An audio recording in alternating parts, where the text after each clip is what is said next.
This is Politically Explained. With me, Cronker Waltrite. Tonight's top story, Corona and Hunger.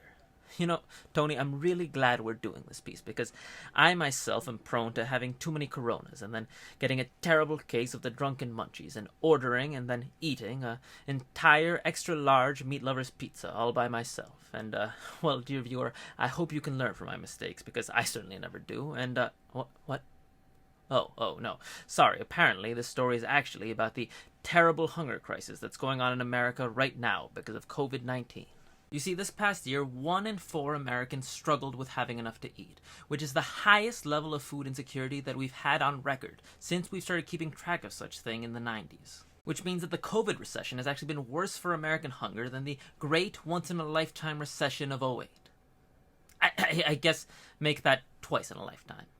And counting.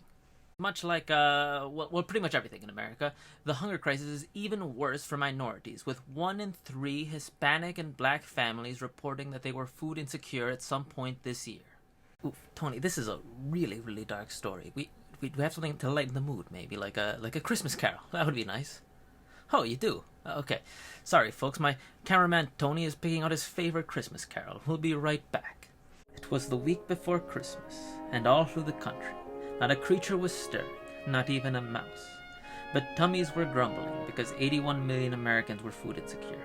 God damn it, Tony, this is a terrible Christmas carol. This isn't cheery at all.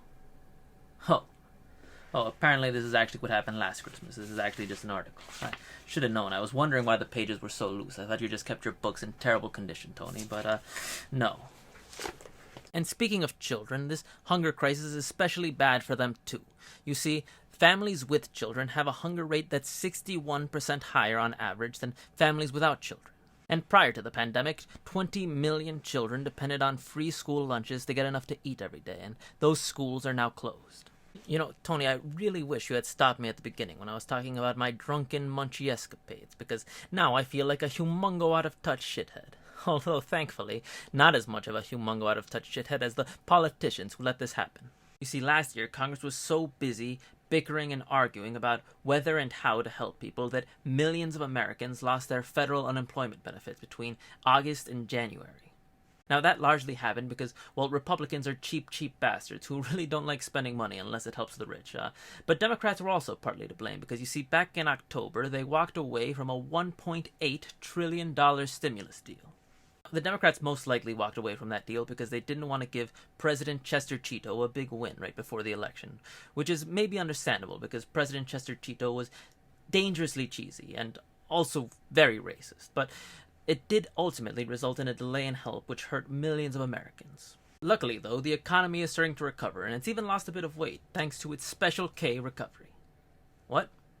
Oh, no, sorry, my mistake, dear viewer. It turns out it's a K-shaped recovery that the economy was experiencing. Which means those who were well off before the pandemic, well, they're recovering very well. In fact, billionaires added $1.9 trillion to their net worth during the pandemic. Well, those who weren't doing well before the pandemic, well, their recovery is not doing very well at all. With millions who are hungry, jobless, or with lower wages than before the pandemic. But I suppose the real lesson in all of this is that maybe if I give Tony my phone before I get drunk, then I won't be able to order a extra large meat lover's pizza at 3 a.m. What? Oh, no, sorry. Apparently that's not even a little close. No. Apparently I'm being told the real lesson is that there are millions and millions of people who are going hungry in the richest country on earth. All while billionaires made record-breaking profits. And we can choose to be okay with that new normal. And go back to a country that's even more broken and deeply unfair than the one we had before this pandemic. Or we can choose to do something and become a better country.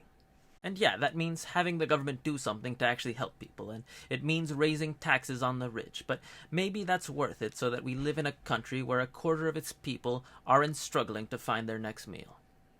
Alright, that's the end of the episode, man. I totally nailed this one again. You know, I think I'll reward myself with a few Coronas. Oh, good, Tony's gone. And maybe a extra large meat lover's pizza.